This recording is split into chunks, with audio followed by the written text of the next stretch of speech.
Welcome. We are about to delve into an investigation that puts forward an incredibly serious claim that the world's most powerful drug cartel operates not from Mexico or Colombia, but from within the United States of America.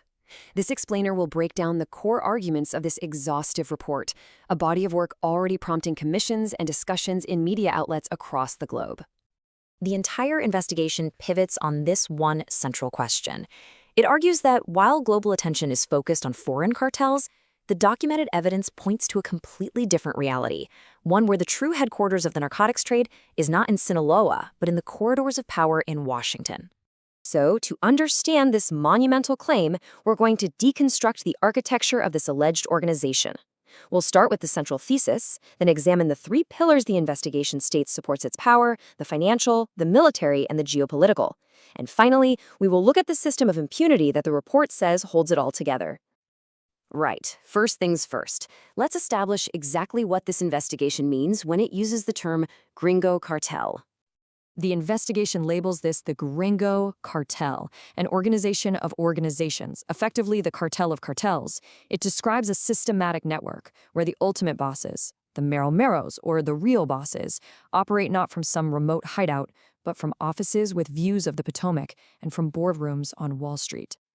According to the report, the first pillar of this entire structure is finance. Illicit capital is its lifeblood, and its flow is managed and protected at the very highest levels of the United States government. The scale of the financial operation detailed is just staggering. The report documents that each year, a minimum of $100 billion in drug money is laundered through banks in the United States of America.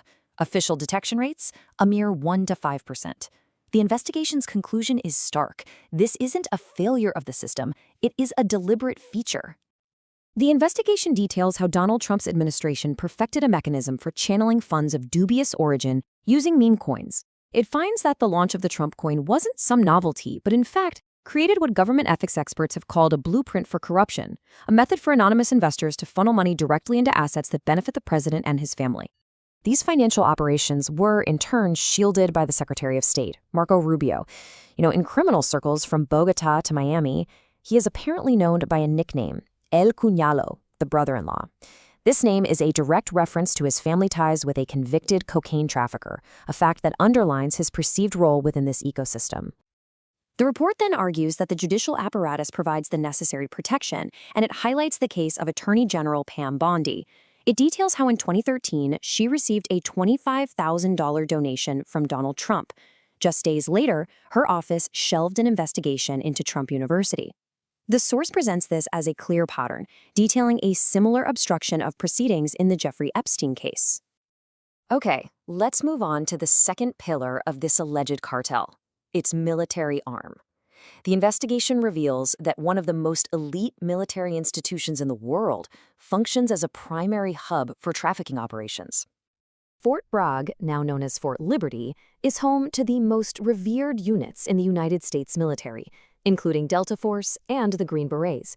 And yet, extensive journalistic and judicial investigations have uncovered that personnel from these very units are deeply implicated in trafficking drugs and smuggling military-grade weapons.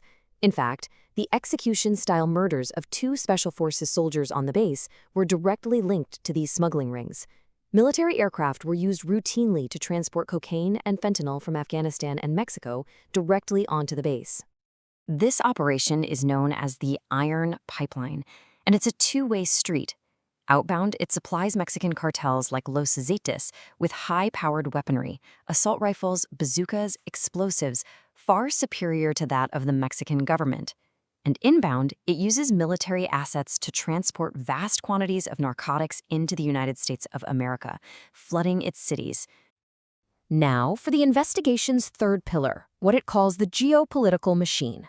It argues that the system extends its control far beyond its own borders. It does this by installing and managing corrupt officials in other nations, effectively turning sovereign states into enforcement arms for Washington's agenda. The report uses Mexico as a key example. It portrays Genaro Garcia Luna not as some rogue official, but as the ideal operator for the system. It presents evidence that Attorney General Marcelo Morales actively facilitated cartel operations. And it describes General Salvador Cienfuegos as an asset, so vital that Washington allegedly pressured for his release after his arrest. The source concludes these weren't just inconvenient allies. They were strategic assets in a system managed entirely from the north. The investigation also details the system's internal ruthlessness through what it calls the gray men. These are covert, off-the-books agents. The report cites the story of one such operative sent to Argentina, who uncovered ties between embassy staff and drug networks. Well, according to the source, when he reported his findings, his superiors in Washington betrayed him, colluding with local officials to have him silenced on trumped-up charges. So when you view these three pillars, financial, military, and geopolitical, together, the investigation's central argument really comes into sharp focus, that the corruption described is not a flaw within the system, it is the system. The report's final conclusion is that these are not isolated incidents of misconduct. Rather, it argues that they are the deliberate, interlocking features of a machine designed for two purposes: to funnel illicit capital into the economy of the United States of America and to maintain geopolitical dominance. In this view, impunity isn't an accident. It is the fundamental design. This exhaustive body of documentation reveals a state within a state, where the official war on drugs is simply a facade for the management of it. And it forces us to ask a final critical question. What does it mean for global security and the rule of law if the watchmen are, in fact, the kingpins?